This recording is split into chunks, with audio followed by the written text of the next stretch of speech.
Hoje no Cartório Contemporâneo, o Dr. Dixme Valine Neto fala da diferença dos cartórios antes e depois das privatizações. Veremos mais palestras da Concarte. Tudo isso e muito mais hoje no Cartório Contemporâneo.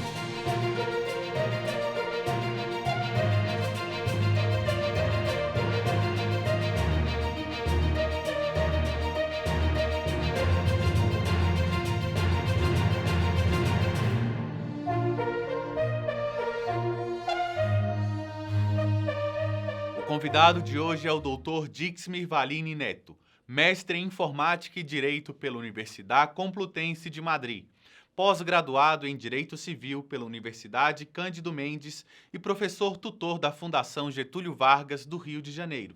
Ele vai falar conosco sobre a diferença dos cartórios antes e depois da privatização. Ele também comentará sobre segurança jurídica e muito mais.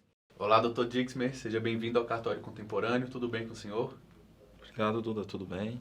Tudo tranquilo. Dr. Dixme, na sua opinião, quais as formas que o advogado tem para atuar na área notarial e de registro? É uma área promissora? Bom, Duda, o advogado ele tem um campo muito grande nessa área notarial e de registro. Nós temos uma diversidade de atos que são realizados pelos cartórios que nós advogados, podemos fazer e atuar neles, né? E sim, é uma área extremamente promissora, tanto pela agilidade e quanto pelo volume de negócios que são feitos nos cartórios, né? Então eu acredito realmente que é uma área muito promissora para o advogado e o advogado ele tem realmente que se especializar nessa parte extrajudicial, que é como a gente chama, para a atuação do advogado. E são diversas possibilidades de atuação, desde divórcios, inventários e até a própria compra e venda de imóveis, que tem que ser feito por escritura, e é muito bom a participação de um advogado, né? Então essa área da atuação dos cartórios é sim muito importante e é uma área que está se expandindo muito e que o advogado tem sim que atuar nela. Por que a segurança jurídica está diretamente relacionada com os cartórios? Bom, Duda, a segurança jurídica ela está diretamente relacionada com os cartórios porque os cartórios eles são os responsáveis por dar segurança jurídica nos atos privados. Porque a lei dos cartórios, que é a lei 8.935 de 1994, ela diz que os cartórios, né, os serviços notariais e de registro, que nós conhecemos amplamente como cartórios, eles são os responsáveis para garantir a segurança dos negócios jurídicos. Então, os cartórios estão intimamente ligados com a segurança jurídica, Duda. E, nesse sentido, os cartórios eles têm uma forma de autonomia e uma independência muito grande que dão a ele a segurança, né, necessária para que as pessoas, as entidades privadas, se socorram deles para garantir. Então, na realidade, eles são pessoas que são fomentadas pelo Estado, que prestam um serviço público efetivamente, né? E eles dão ali essa garantia, essa segurança jurídica, como reconhecimento de firma. Ali o Estado está por trás do cartório, o Estado está por trás dos notários, apesar de ser exercido de forma privada, mas sempre mediante concurso público. Então, quando o cartório faz uma escritura pública, ela se chama escritura pública não é à toa, que é o poder público, por meio dos cartórios, que está atuando ali. E isso há uma segurança, há a fé pública que é dada aos notários e registradores. Então, é aí que está intimamente ligado, os cartórios estão intimamente ligados com essa segurança jurídica, Duda.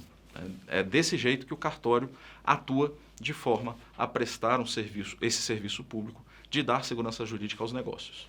Os cartórios colaboram para a desburocratização dos serviços públicos no país? De que forma?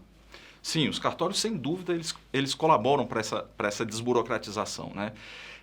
Antigamente, e até hoje, se tem muito que o cartório é uma entidade, vamos dizer assim, né? É um ente burocratizante, todo mundo reclama de ir ao cartório. Mas se você prestar atenção, o cartório, na realidade, por ser exercido de forma privada, na verdade, Duda, ele te facilita uma série de questões. O poder público tem que contratar funcionário público, mediante concurso público, a compra de materiais e equipamentos pelo poder público é envolvido por licitação. Isso tudo dificulta que o poder público, que o Estado, ele preste um serviço com uma qualidade e com eficiência, né? O Estado tem que prestar esse serviço efetivamente. Então, o Estado ele resolveu desestatizar este serviço público, que é muito demandado pela sociedade. Então, na realidade, ao invés de você procurar o Estado, você vai ao cartório, que é exercido de forma privada. E nada disso interfere no cartório, porque ele é exercido de forma privada, o titular desse cartório ele é um delegado do poder público e ele atua de forma privada ali. Então, quem banca todo o serviço é o titular do cartório. Então, ele não tem problema de contratação. Então, se o serviço está necessitando de mais funcionários, ele simplesmente contrata mais funcionários. Se está faltando papel, ele simplesmente vai lá e compra papel. E o que não acontece com o Estado.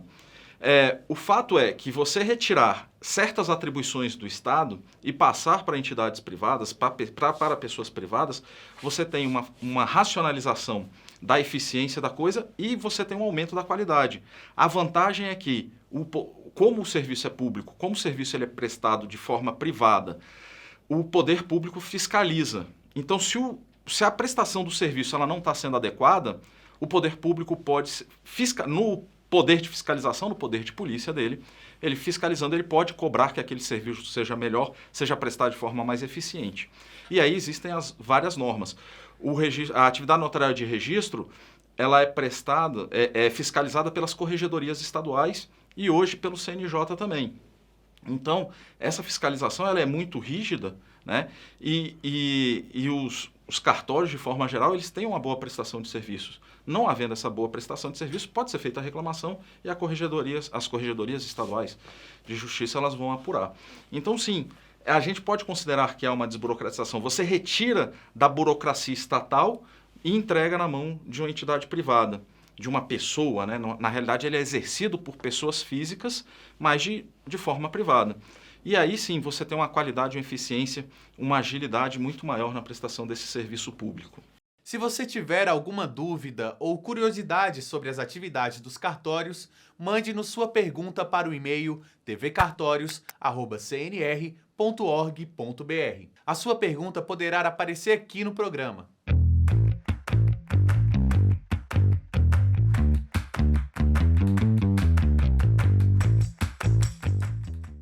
Roberta Mangabal de Cotia pergunta: como se paga um protesto? Infelizmente, os cartórios não estão autorizados a receber um título depois de protestado. Para isso, o devedor terá que procurar o credor e efetuar o pagamento direto a ele. Após esse pagamento, ele vai trazer uma carta de anuência, que é um termo de quitação, com firma reconhecida e apresentar no cartório aonde foi lavrado o protesto. Daí, sim, será feito o cancelamento e as restrições que tiver no CPF ou CNPJ daquela empresa serão cessados.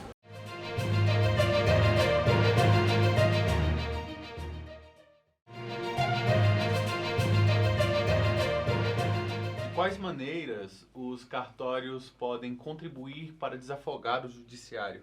Bem, o judiciário também está dentro daquela questão que a gente tratou, né?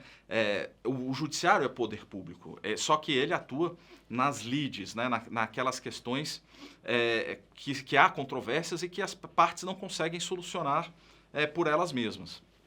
Isso é a regra, mas nem sempre é assim. Existem muitos procedimentos e processos judiciais. Veja bem, Duda, que não há lide, não existe uma briga, simplesmente porque a lei disse ou dizia que era o juiz que tinha que dar a palavra final sobre um determinado assunto. Eu dou o exemplo de um divórcio consensual.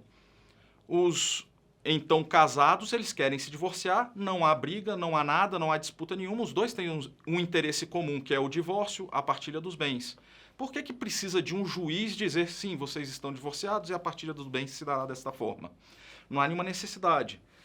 Então, a gente precisa deixar para o Estado juiz atuar só naquelas situações em que é necessária a intervenção do Estado, quando há uma disputa.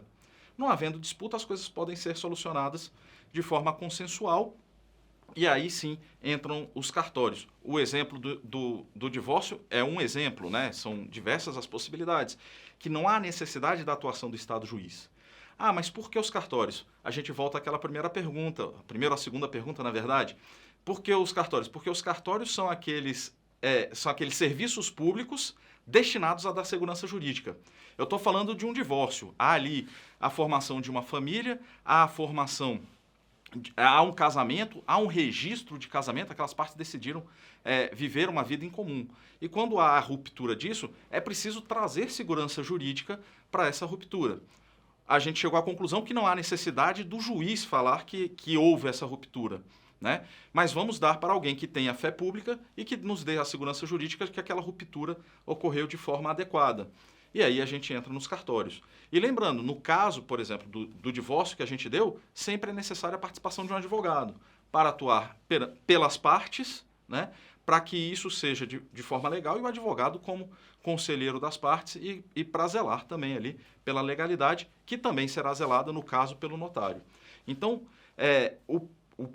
os cartórios, eles têm muito a contribuir, muito mesmo a contribuir. A gente está citando casos, eu citei um caso de um divórcio consensual, que as partes estão em acordo. Mas já há projetos de lei para execuções extrajudiciais. As execuções, o juiz já decidiu o que vai acontecer, então ele já decidiu que uma parte deve para outra, por exemplo. A disputa já está resolvida, né? E existem projetos de lei tramitando na Câmara e no Senado, por exemplo, da execução extrajudicial das sentenças. Que essa execução ela se processaria perante os cartórios. O que a sociedade ganha com isso? Agilidade. E vamos deixar para o juiz tratar só dos assuntos que necessita. A gente diminui o custo do Poder Judiciário, que cada processo é muito custoso, e a execução ela vai ser realizada em âmbito privado. Se há muita execução, o cartório tem a possibilidade de contratar mais funcionários, sem depender do poder público. Por outro lado, o judiciário não tem essa condição. O judiciário precisa de lei para criar cargos e depois fazer um concurso público. Ele não tem condições de aumentar. O volume de processos aumenta, mas o judiciário ele é engessado no volume de contratação de pessoal, de equipamentos e tudo por conta de leis que são necessárias para aumentar os cargos públicos e de licitação para a aquisição de equipamentos, né? Então, a gente tem uma série de questões. Existe esse projeto de lei da execução extrajudicial, existe a possibilidade, existe projeto de lei para a execução de garantias hipotecárias, para a execução de alienação fiduciária de veículos automotores, que a pessoa adquire o veículo e não paga. Hoje é obrigado, o banco ou o credor é obrigado a se socorrer do Poder Judiciário, e já está provado, já está demonstrado que não houve pagamento, já está demonstrado que aquele bem é a garantia, por que o juiz vai dizer, não, realmente o bem é a garantia, então faça-se a busca e apreensão daquele bem? Não é necessária a palavra do juiz, né? É um procedimento que a própria lei já diz como é que tem que ser feito, não cabe ao juiz julgar. Preenchidos aqueles requisitos, o juiz simplesmente determina a busca e apreensão. É um exemplo, há um projeto de lei que essa busca e apreensão ela vai se deslocar para os cartórios. E ali a pessoa se dirige ao cartório e pede para fazer a busca e apreensão daquele bem em razão do não pagamento da dívida. Então, Duda, são diversas as possibilidades que os cartórios podem atuar na desjudicialização, que é retirada de determinadas atribuições do Estado juiz para colocar nas mãos ali de entidades privadas, ou no caso ali dos cartórios, a gente chama de extrajudicialização, porque são serviços extrajudiciais e a gente está tirando do Poder Judiciário, desjudicializando e colocando nos cartórios, né? Outras coisas também implicam na desjudicialização, como, por exemplo, a arbitragem, a mediação, a conciliação, todas elas podem ser feitas extrajudicialmente, né? E a atuação aí, nesse caso, não necessariamente é dos cartórios, mas a gente vai ter, existe essa possibilidade também. O senhor falou de mediação e conciliação. Os cartórios podem atuar nessas áreas? Sim, os cartórios podem. A lei de mediação e conciliação, ela trouxe essa possibilidade da mediação e conciliação realizada nos cartórios, né? Então, sim, há permissão da conciliação e mediação feita nos cartórios, inclusive há provimento do Conselho Nacional de Justiça, por meio da Corregedoria Nacional de Justiça, autorizando essa mediação e conciliação e a forma como ela se dá. Então, sim, isso sim é permitido nos cartórios. A CNR criou a Câmara de Mediação, Conciliação e Arbitragem. Ela pode colaborar com a sociedade e com o judiciário de que forma? Duda, quando a gente fala de conciliação e mediação, a gente está muito voltado na realização da justiça. Porque não adianta nada você entrar num processo judicial e esse processo levar anos e anos e anos e anos, né? A gente pode dizer que a justiça ela é feita se ela é feita de forma rápida. Demorar 15 anos num processo muito provavelmente a justiça não vai ter sido feita. Então, a gente tem que desafogar o Poder Judiciário. E houve aí, e está havendo ainda, essa onda de desjudicialização. A mediação e a arbitragem é uma forma de auxiliar o Poder Judiciário a se desafogar. Porque, ao invés de haver um conflito, a mediação e a conciliação, elas tentam juntar as partes para que elas cheguem a um acordo, cada uma da sua forma. A conciliação e a mediação são coisas diferentes, são formas diferentes, mas se busca o mesmo intuito, que as partes cheguem a um acordo, né? E esse acordo resolverá a questão. O que acontece com a Câmara criada pela CNR, né, pela Confederação? Essa Câmara ela vai facilitar o acesso das pessoas interessadas em um acordo, em se conciliarem.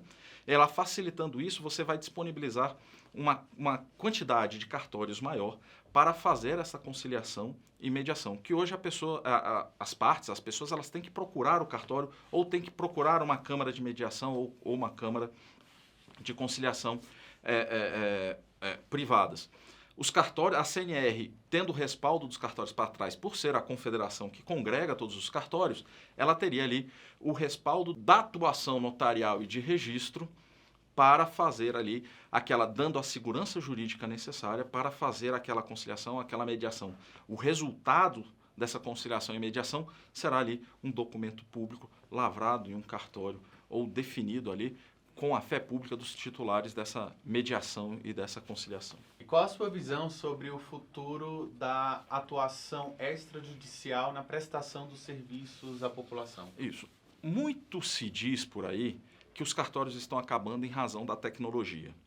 O problema é que a tecnologia por si só é uma excelente ferramenta, mas a tecnologia ela não tem aquela condição de dar a fé pública, que é o que os cartórios eles têm. Então, os cartórios, auxiliados pela tecnologia, eles poderão praticar atos de forma muito mais eficaz e com uma qualidade muito maior, porque você trará a segurança que a tecnologia traz, aliado à fé pública dos cartórios. Então, o futuro dos cartórios é a utilização das ferramentas tecnológicas aliada aí à fé pública, à prestação desse serviço público. Eu, particularmente, eu sou contrário à prestação desse serviço público, desse tipo de serviço de forma privada. A gente ouve por aí algumas empresas, né, que já fornecem registros de documentos pela internet, mas ninguém garante que aquele documento efetivamente foi assinado por uma determinada pessoa ou foi escrito por determinada pessoa, né? Então, caberia ali aos cartórios, que são pessoas isentas, né? São partes isentas nesse processo, de garantir que a segurança e a confiança, né, nesses documentos, que poderiam ser registrados pela internet ou estar ali guardados na internet. Inclusive, hoje já é muito comum, já há serviços eletrônicos de registros autorizados, inclusive a funcionar pelo CNJ, pelas corregedorias locais, que são feitos totalmente eletronicamente. São atos notariais, por exemplo, você já pode fazer, Duda, escrituras públicas de compra e venda de imóveis 100% pela internet.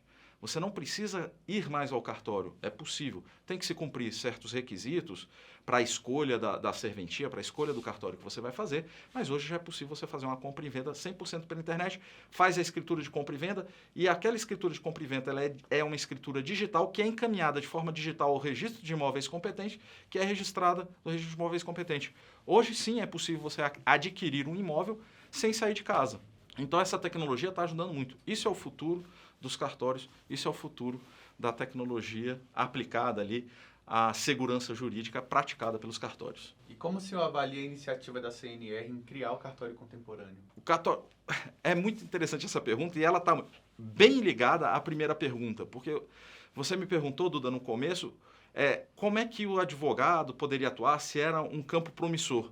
É um campo extremamente promissor, o advogado tem um campo enorme, né, na atuação dos cartórios, mas há um grande desconhecimento. Os advogados, eles não conhecem o excelente instrumento que são os cartórios na atuação profissional. E o cartório contemporâneo, ele vem justamente para isso, Duda. É um programa que a gente está assistindo, que é um programa da TV Justiça, e que os aplicadores do direito assistem isso. Então, o cartório contemporâneo vem a estimular, né, a dar conhecimento ao público dos cartórios, da utilidade dos cartórios e da forma que os cartórios podem ser aproveitados pelos advogados. Dr. Dixmer, muito obrigado pela sua presença. Seja sempre bem-vindo ao Cartório Contemporâneo. Eu que agradeço, Duda, agradeço o convite do Cartório Contemporâneo e eu estou sempre à disposição de vocês e obrigado aos telespectadores por nos estarem nos assistindo. Muitas vezes no Cartório Contemporâneo pode aparecer algumas expressões que você não está acostumado. Por isso venho aqui explicar alguns termos recorrentes no programa.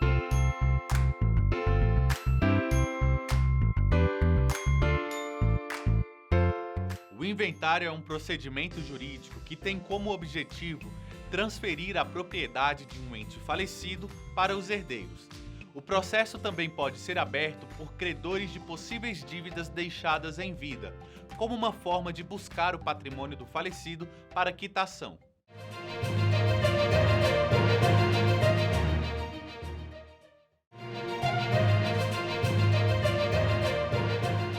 A administradora de empresas e professora Giovana Carranza falou sobre o tema Cartório Empresa, Empreendedorismo e Gestão de Pessoas na Concarte. Eu até brinco em sala de aula que até nós envelhecemos, o nosso conhecimento envelhece. E aí, como é que eu vou conseguir evitar tudo isso? Só para vocês terem noção, um pouquinho dos dados, 60% das empresas no Brasil desaparecem antes de cumprirem 2 anos. Isso, em alguns estados, se torna muitas vezes até pior. Inclusive, existem dados que 90% das empresas no Brasil quebram antes de cumprirem 10 anos. Mas existem vários fatores que levam a isso. E existem 2 grandes vilões, que é a gestão e a liderança. É óbvio que existem fatores políticos, econômicos, sociais, mudança de mercado, produto que não atende à demanda adequada do cliente, mas existem 2 fatores controláveis que nós conseguimos, sim, poder implementar e melhorar, que é a parte de gestão e liderança.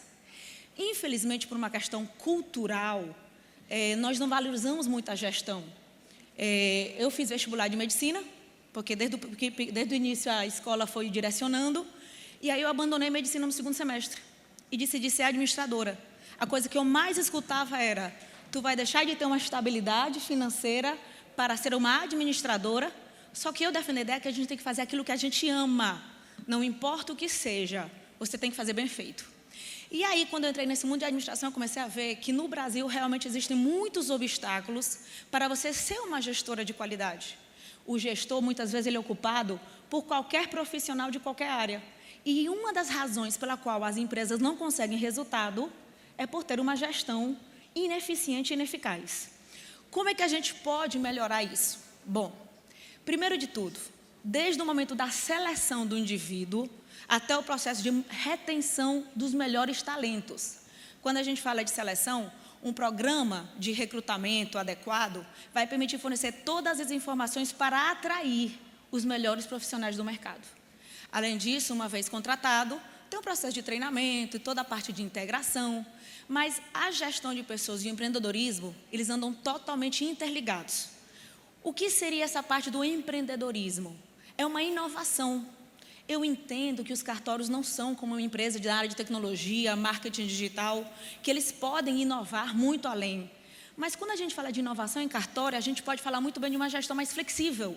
A flexibilidade, essa flexibilidade vai conseguir, inclusive, um maior faturamento para vocês. Quando eu recebi o convite, há uns 2 meses para vir para cá, comecei a conversar com várias pessoas para conhecer qual era a percepção, de uma maneira geral, sobre os cartórios. E aí, fiquei espantada com o grau de credibilidade e confiança que vocês têm. Realmente, ninguém nunca fica comentando coisas de negativas sobre cartório. A parte de treinamento, motivação, é algo essencial. Há 500 anos, quem tinha terra era o dono do poder. O poder era com base na terra. Quando iniciou o capitalismo, quem começou a ter o poder é quem tinha o dinheiro. Dinheiro para ser empresário, dinheiro para montar uma empresa. Hoje já não é mais assim. Quem tem o poder hoje é quem tem o conhecimento, a informação. Existe um mundo lá fora que a gente não convive tanto, Mas existem jovens de 18 e 19 anos faturando 15 milhões, 20 milhões em uma semana. E eles andam de calça jeans, tênis e camiseta. O que é que eles vão ter? O conhecimento, a informação. Mas quem é que tem conhecimento e informação? São as máquinas? Não, são as pessoas. Então, a pessoa, o ser humano, se tornou o pivô central de uma boa gestão. Você pode ter uma excelente estrutura, você pode ter muito capital, você pode ter um estoque gigantesco, como acontece numa fábrica.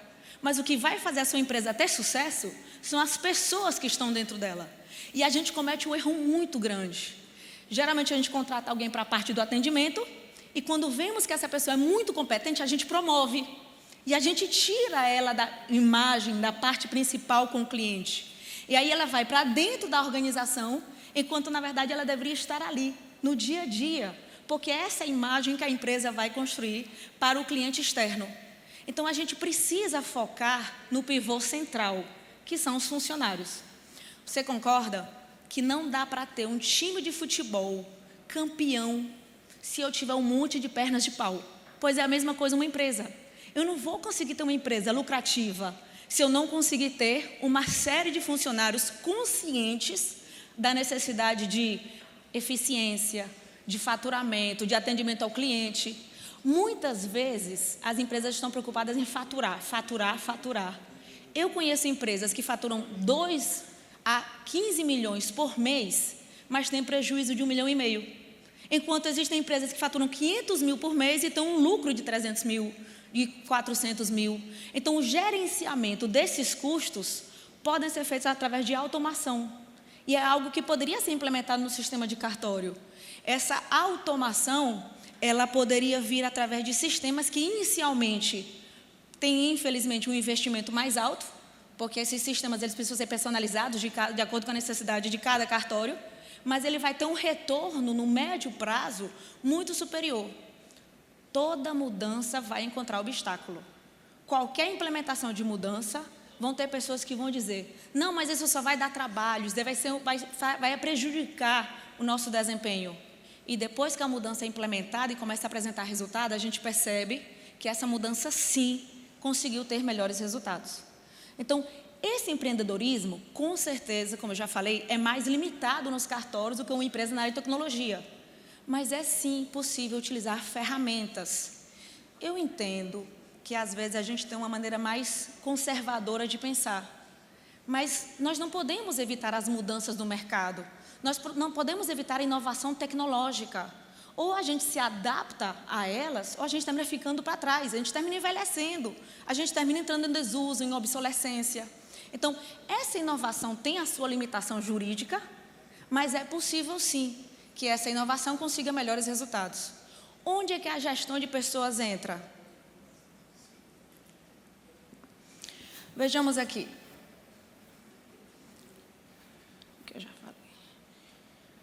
Onde é que a gestão de pessoas entra? Primeiro de tudo, ela vai ajudar a empresa a alcançar a sua missão. É óbvio que a maioria das empresas elas têm que estabelecer qual é a sua razão de existência e esse planejamento estratégico tem que estar atrelado com uma gestão de pessoas. Se eu, como empresa, pretendo chegar aqui, qual é o caminho e quais são as pessoas responsáveis pela execução desse caminho para que eu consiga me tornar a melhor empresa ou alcançar meus objetivos e metas. As coisas não vão aparecer e cair de paraquedas. Existe uma sequência de processos que precisam ser implementados. Então, para que a empresa possa alcançar a sua missão, ter uma maior competitividade, para ter pessoas treinadas, motivadas, porque é muito fácil eu chegar aqui, vamos motivar as pessoas. A parte mais difícil, eu vou ser sincera, de uma empresa vai ser o ser humano. Eu tenho 2 empresas, uma em Fortaleza e uma em Brasília, e juntando dá mais ou menos 115 funcionários. E não existe uma parte mais difícil do que quando eu tenho que me reunir com um funcionário. Porque é justamente aquela parte que você acredita que você está fazendo da maneira correta, que você está motivando, mas é incrível como ele se desmotiva rapidamente. E essa desmotivação rápida tem a ver muito com a questão cultural. A cultura brasileira, e é um pouco contraditório. Brasil é considerado um dos países mais empreendedores do mundo. Existe uma pesquisa recente que dos 54 países investigados, o Brasil ficou em terceiro lugar. Mas, em compensação, nós temos uns índices de quebra de empresas gigantescos por má gestão. Então, fica uma coisa bem contraditória. Temos empreendedores, mas nós não temos uma gestão que permita uma governança adequada corporativa e nem governança na instituição pública. Então, nós podemos perceber, temos as ideias, implementamos, mas nós não damos continuidade. Nós não conseguimos ter resultados. E o problema cultural é o principal. Além daquele velhinho jeitinho brasileiro que vocês conhecem, existe aquela história de querer tudo mais fácil. Como eu dou aula para concurso, eu vivo recebendo mensagens interessantes. E uma delas me chamou a atenção antes de ontem. Professor, eu estou pensando que eu não vou estudar mais para concurso. Eu perguntei por quê. Porque assim, eu vejo que você se deu bem na instituição privada, você pediu exoneração do Itamaraty e saiu tudo bem na sua vida. Aí eu olhei para a cara dela porque ela estava dizendo que em 2 anos eu não vou conseguir aprovar um concurso bom e você conseguiu assim, tão fácil. Ela não tem noção que é trabalhar na instituição privada. Ela não tem noção que você tem que estudar, trabalhar 14, 16 horas por dia para ter um salário bom na instituição privada. Na instituição privada, você fazer um salário excelente exige muito competitividade. E essa preparação não vai ser conseguida através de 2 anos, 3, 4, possivelmente nem em 10 anos. Então, essa cultura de querer tudo muito fácil faz com que, muitas vezes, o empresário monte uma empresa achando que, inaugurando e montando a empresa, ele não vai precisar trabalhar tanto como ele trabalha como empregado.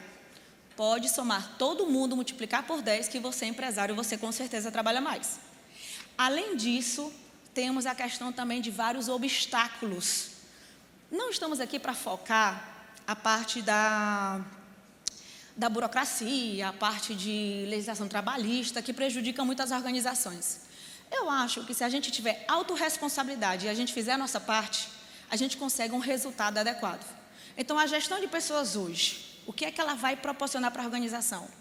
Pessoas treinadas, capacitadas, motivadas. Mas, para isso, o gestor tem que mudar a sua maneira de liderar. Um líder situacional, ele vai saber se adaptar de acordo com as necessidades de cada indivíduo. Eu posso lhe dar milhares de exemplos. Uma vez, uma supervisora disse que ia demitir a Joana. Acabou meu tempo? Não, né? Disse que ia demitir a Joana. Estou inventando aqui um nome, tá? E aí eu perguntei por quê, se ela sempre falou bem dessa Joana. Ela disse, não, é porque ela não quer fazer hora extra. Eu disse, mas por que ela não quer fazer hora extra? Na verdade, eu não sei. Esse povo vai perguntar. Quando ela voltou, ela disse, é porque ela está no último semestre da faculdade. E aí, ela não quer fazer hora extra porque ela quer ir para a faculdade. Eu disse, pô, deixa ela ir para a faculdade dela. Ela é maravilhosa, de 8 às 5. Vamos ver quem é que precisa de dinheiro. Quem é que está precisando de dinheiro agora? Ah, é a Maria. Pois então, pronto, a Maria vai casar. Então, você vai colocar um monte de hora extra para a Maria porque ela quer trabalhar feriado para poder pagar seu casamento. Essa habilidade de saber lidar com as pessoas é essencial para um gestor. Eu não posso exigir algo de um funcionário se ele não quer aquilo. Mas ela não é super competente de 8 às 5? Então, por que eu vou cobrar algo que nem ela mesma ela vai querer? Então, essa habilidade humana de identificar as necessidades de cada indivíduo. Porque na gestão tradicional funciona assim. A equipe de funcionários se adapta ao gestor. Hoje em dia não é assim. Hoje é o gestor que se adapta a cada funcionário. Então, é claro que com problemas operacionais, burocráticos, vocês não vão querer lidar. Mas contratar, ter um gestor dentro da sua instituição que conheça a parte humana, mas também tenha uma exigência de resultado, é essencial. Outro exemplo prático. Algumas pessoas veem aquelas empresas como Google, Microsoft, onde as pessoas trabalham do jeito que querem, quando querem, com a roupa que querem. E acham que o trabalho é assim a vida inteira. Não é. Essa gestão da Microsoft e da Google é uma gestão situacional. Ele dá liberdade, sim, para que a execução do trabalho seja mais livre, com mais autonomia, mas ele cobra resultados. Ele cobra objetivos e metas. E, infelizmente, e aí eu não gosto de falar dessas coisas, mas acontece, o brasileiro ele não é tão produtivo como o americano. Um americano consegue substituir 8 brasileiros. na produtividade. A gente fica muito tempo dentro do ambiente de trabalho, mas nós somos menos produtivos. São muitas coisas que terminam distorcendo. Todos esses dados que eu estou dando para vocês são de dados de instituições oficiais que fazem esse tipo de pesquisa na parte de administração. É assustador que um americano faça o trabalho de 8 brasileiros. Então, como é que a gente vai conseguir ter uma gestão mais eficaz?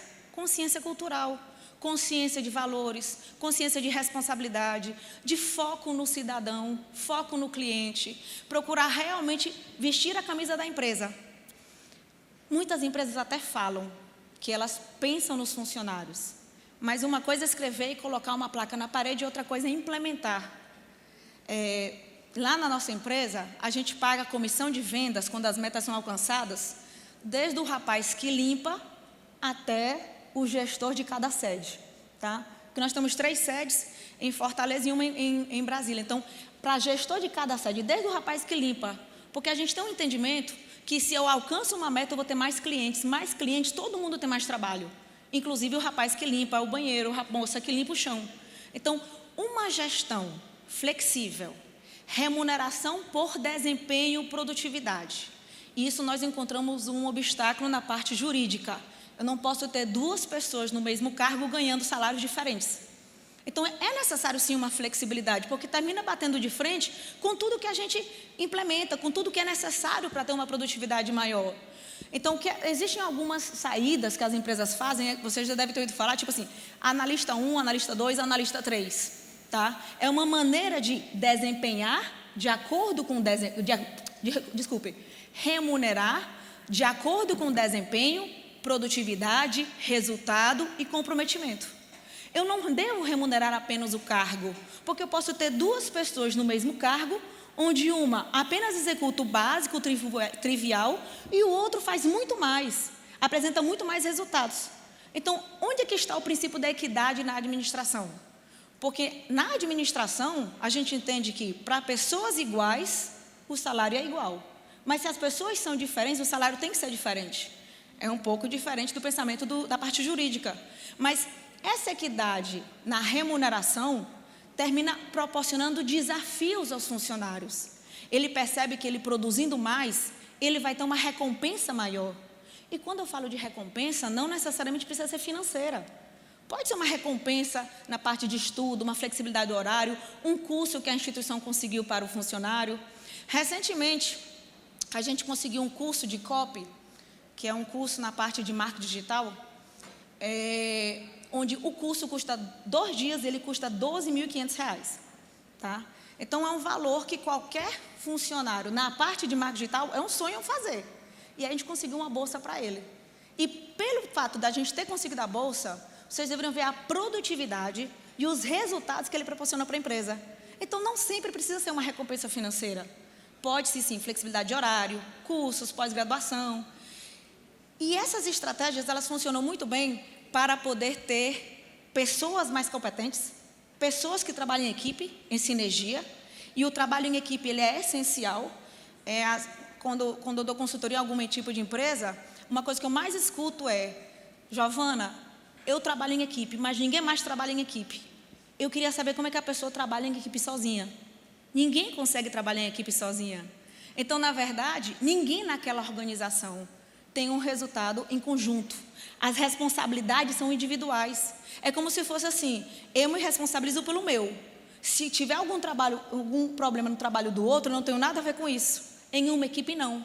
A responsabilidade é compartilhada, as funções são compartilhadas, as atividades, não importa se a pessoa está ou não está, a equipe continua trabalhando de uma maneira correta. Então, o empreendedorismo, a inovação, esse de pensar fora da caixa. E eu vou ser sincera para vocês, faz 2 anos que eu comecei a entrar em outra área, que é a parte de marketing digital, e eu estou assustada com as coisas que a gente vê ali fora. Volto a dizer, tem gente ganhando 150 milhões em um mês, apenas por lançar um produto de uma maneira correta. Então, o conhecimento, ele nunca é demais, e a gente pode aprender com todo mundo. Recentemente, eu tive uma reunião com um menino de 22 anos que eu me assustei com as ideias que ele tinha.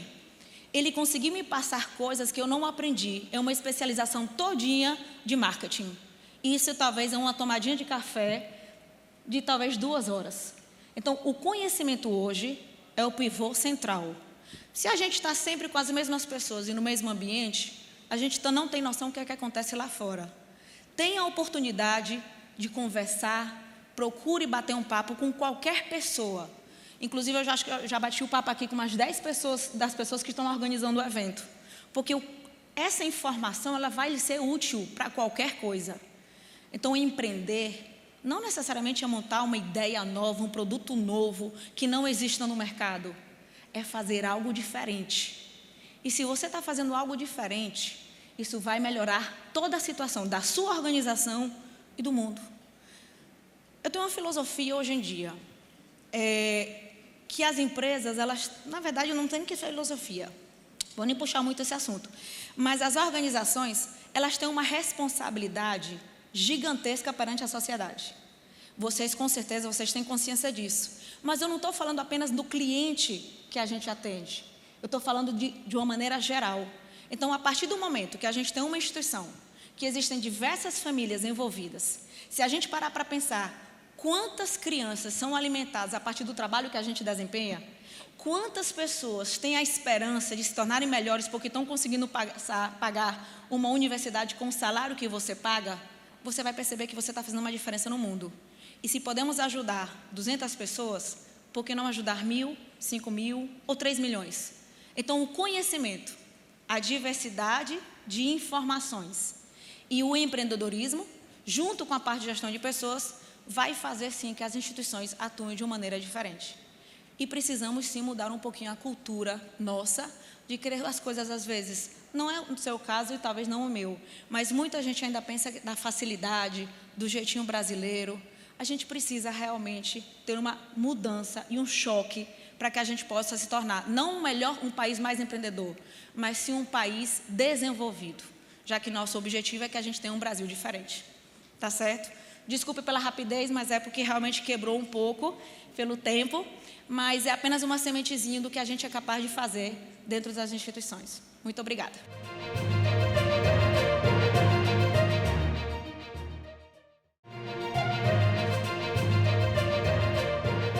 Bom, especificamente hoje aqui a gente vai falar sobre elementos de segurança para a proteção de documentos ou produtos. Por que documentos e produtos, né? Porque a gente tem o mundo, por exemplo, das certidões, dos documentos que, como cidadãos, a gente tem acesso toda a nossa vida, desde a certidão de nascimento até a certidão de óbito.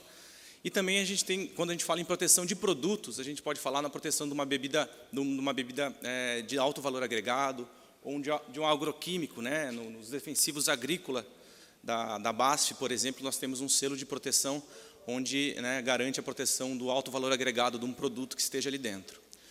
Bom, quando a gente fala em proteção de documentos, a gente costuma falar em níveis de segurança. No primeiro nível, a gente vai usar os nossos sentidos, a visão e o tato, né? Eu posso ter, por exemplo, uma marca d'água, né? A marca d'água é um elemento de segurança, foi o primeiro elemento de segurança na proteção de documentos, né? Então, através da visão apenas, contra a luz, eu consigo fazer a visualização dela. Ou de uma banda holográfica, né? Na nova família do real brasileiro, a gente tem a banda holográfica que a gente consegue visualizar, né, todos os efeitos holográficos. No segundo nível, nós precisamos de uma ferramenta simples, uma lupa para ver um nanotexto, ou até mesmo uma luz ultravioleta para a gente conseguir ver uma fibra de segurança. Tá? E no terceiro nível, nós precisamos de uma ferramenta dedicada. Hoje, com o mundo dos aplicativos dos celulares, por exemplo, a gente pode ter um software especial que vai fazer a leitura de um código exclusivo. Né? No terceiro nível, a gente pode ter, então, um código dedicado. Então, assim, todo projeto que a gente desenvolve dentro da nossa fábrica para proteção de documento, a gente analisa todas as características, como ele é falsificado, qual região e de que modo aquela falsificação é passada para frente, para poder desenvolver e aplicar uma solução adequada para a proteção desse documento. E vale lembrar que um documento pode ter todas as soluções que eu vou apresentar daqui para frente, ou apenas algumas delas, né, de acordo com o tipo de falsificação, da maneira com que ele é atacado.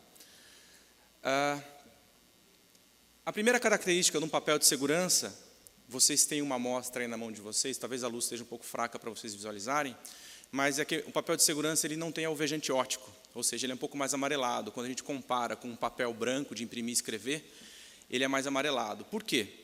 Porque ele vai receber, ele pode receber na gráfica, por exemplo, a impressão, aqui a luz está um pouco forte, a impressão ultravioleta, ou ele pode ter fibras, né? Lá no nosso stand da Federigoni a gente tem luz ultravioleta, se vocês tiverem curiosidade para passar lá depois, vocês podem verificar os elementos invisíveis. Então, se isso aqui fosse um papel alvejado, por exemplo, esse efeito de luminescência, né, de fluorescência, não estaria tão evidente. Então, isso aqui a primeira característica de um papel de segurança, a ausência de fluorescência. Tá ok? Depois a gente tem a marca d'água, o elemento de segurança mais, a gente pode dizer, um dos mais seguros, né? Porque para fazer a reprodução de uma marca d'água de maneira fiel, eu preciso ter uma planta fabril muito grande. Então, alguns falsários, eles imitam através de impressão, mas a marca d'água é o elemento que confere mais segurança para um documento, né? Ele está lá na massa do papel. Quando o papel está no estágio líquido, ela nasce. E na nossa fábrica, no interior de São Paulo, nós temos 2 tipos de máquina para produzir a marca d'água. A de forma redonda e a de mesa plana. Qual a diferença entre elas? Vamos lá. A marca d'água de mesa plana é a marca d'água que a gente está acostumado a ver, por exemplo, em documentos simples. Alguns bancos no Brasil possuem marca d'água no papel do cheque, né? Então, na mesa plana, eu tenho um rolo bailarino, que a gente chama, né, que é um cilindro. Tem um laser point aqui? Acho que não. Esse cilindro que está com essas bolinhas pretas, ele representa um cilindro com alto e baixo relevo, né? Ele foi gravado, é uma tela. E ele transfere todo o desenho para a massa, né, que está sendo ilustrada ali pelaquela parte branca. Então, ele transfere todo o desenho para a massa do papel. Então, ele vai fazer essa transferência de desenho e no estágio líquido, esse desenho vai se compor ali. E depois desse ponto é basicamente a secagem. Eu vou ter que extrair a água do papel para que o desenho fique lá de maneira sólida, né? E eu consigo fazer marcas relativamente mais simples. É recomendado para logotipos e para textos, né? Esse é uma foto, um exemplo de um rolo onde eu tenho a marca ali do Banco Santander, né? Que eu consigo fazer todo esse desenho na massa do papel. No outro modelo, né, na outra técnica que eu faço a marca d'água, é o de forma redonda. Nesse modelo aqui, é onde eu consigo fazer as cédulas de bancos, né, de cédulas de dinheiro. Então, nesse processo, eu tenho o mesmo cilindro que está imerso num tanque de massa e eu vou fazer um processo de sucção que vai fazer com que a celulose se deposite nas paredes desse cilindro e fazer a formação do desenho da minha marca d'água. Então, nesse ponto aqui, eu consigo fazer desenhos muito mais elaborados, né, com vários tons, né, fazer faces, ou seja, no real brasileiro, os animais, né, a garopa, a onça, a arara. Então, eu consigo fazer desenhos muito mais detalhados. Aí está o close do cilindro, né, é um cilindro feito de tramas, né, de metal, que eu consigo moldá-lo para fazer com que ele transfira todo o desenho para a massa do papel no estágio líquido para nascer a marca d'água. Bom, aí eu tenho um exemplo de uma marca d'água falsa e de uma verdadeira. Dá para ver que é bem grosseiro na bandeira do Brasil aqui do lado direito, né? Ele foi reproduzido através de impressão, né? O falsário ele imprime na parte interna do papel e depois faz um sanduíche com 2 folhas muito finas para tentar reproduzir esse efeito. Quando eu olho contra a luz, a tinta vai barrar a luz e vai fazer com que eu tenha a falsa sensação de um desenho verdadeiro de marca d'água. A marca d'água verdadeira, dá para ver na esquerda, que são nuances muito suaves, né, dos tons claros e escuros, que eu vou ter uma marca d'água verdadeira. Então, quando a gente analisa um documento com uma marca d'água, eu tenho que ter noção que um desenho muito bem definido pode ser suspeito, eu posso ter uma marca falsa. Tá ok? Bom, no segundo ponto, nós temos as fibras de segurança. Esse elemento também está muito presente em vários documentos, a gente tem uma certa familiaridade com ele. E o que é importante a gente entender sobre esse recurso de segurança que tem nesse documento que está na mesa de vocês. A maneira aleatória com que ele está presente no documento, né?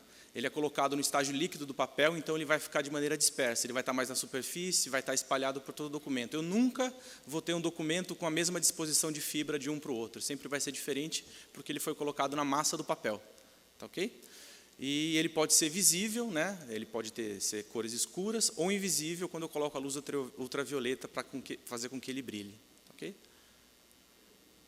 No próximo ponto, nós temos o fio de segurança. O fio de segurança também é um elemento muito conhecido por nós, porque em algumas cédulas do real brasileiro a gente tem essa fibra de segurança, e esse fio de segurança, e ela pode ter diversas características.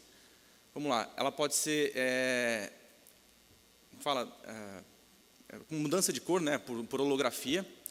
Ela pode ser fluorescente quando eu coloco a luz ultravioleta. Ela pode ser magnetizada quando ela está embutido, né, e no real brasileiro tem essa característica. Ou ela pode ser janelada, no caso do euro tem algumas características assim. E vale lembrar que a Fedrigoni não produz esse recurso de segurança, ela apenas aplica o papel. Nós temos alguns fornecedores e nós colocamos lá no papel.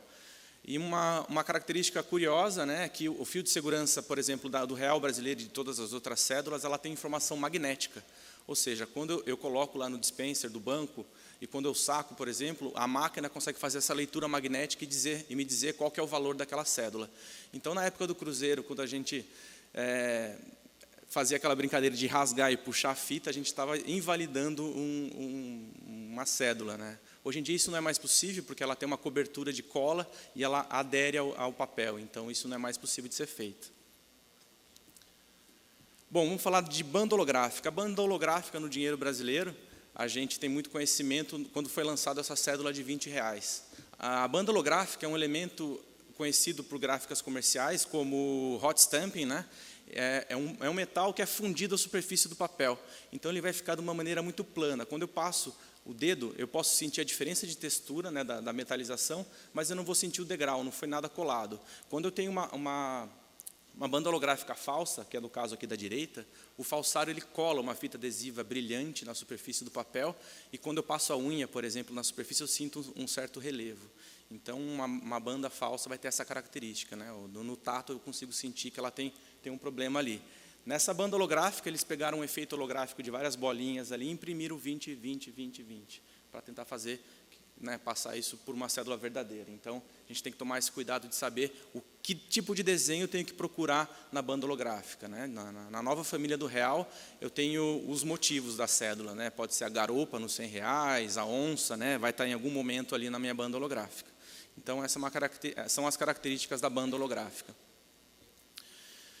Bom, depois dessas soluções que visam barrar, né, autenticar, na verdade, um documento, eu bato o olho, eu vejo alguma coisa, eu reconheço ele como verdadeiro, eu tenho soluções de segurança que visam bloquear a adulteração. Quando a gente fala de adulteração de documentos, a gente vai falar de um documento verdadeiro, que ele vai sofrer algum tipo de ataque para ter alguma vantagem, né, de valor, ou uma pessoa se passar por outra, enfim. Então, as adulterações podem serem feitas de duas maneiras. De maneira química ou de maneira mecânica. Contra a adulteração química, né, quando ataca um documento, o maior exemplo que a gente tem são os de cheques, eu vou usar produtos químicos para apagar um valor determinado de um cheque e aumentar, ou enfim, trocar um dado variável. Contra a adulteração química, a Fedrigoni tem uma solução chamada de reações químicas, em que eu impregno a massa do papel com reagentes, né, e quando ele é atacado, seja por um ácido ou por uma base, ele vai sofrer essa reação. Tá? Então, ele vai dar esses efeitos aí e vai identificar todos os tipos de reações, né, que um documento pode ter. Isso vai evidenciar uma tentativa de fraude. Depois, contra o ataque mecânico, quando eu tento raspar um dado variável de um cheque, por exemplo, ele vai descabelar, vamos dizer assim, a fibra do papel. Né? Quando eu ataco uma impressão a laser no cheque, ele vai descabelar a fibra e vai ficar evidente que ele foi atacado. Eu não vou conseguir imprimir os dados de outras pessoas. E o último ponto é esse treinamento que a gente está fazendo aqui, por exemplo. Não adianta eu investir milhões para proteger um cheque se o caixa do banco não está treinado, por exemplo, para identificar um comportamento suspeito de um cheque. Então, ele tem que saber o que ele vai olhar na holografia, se o cheque reagiu quimicamente, qual foi a reação. Então, o conhecimento da solução aplicada é de extrema importância. Tá, okay? Então, se um documento possui esses elementos, ele vai ser um documento realmente seguro. Tá, ok? Muito obrigado, espero ter contribuído um pouquinho para o conhecimento de vocês. Obrigado.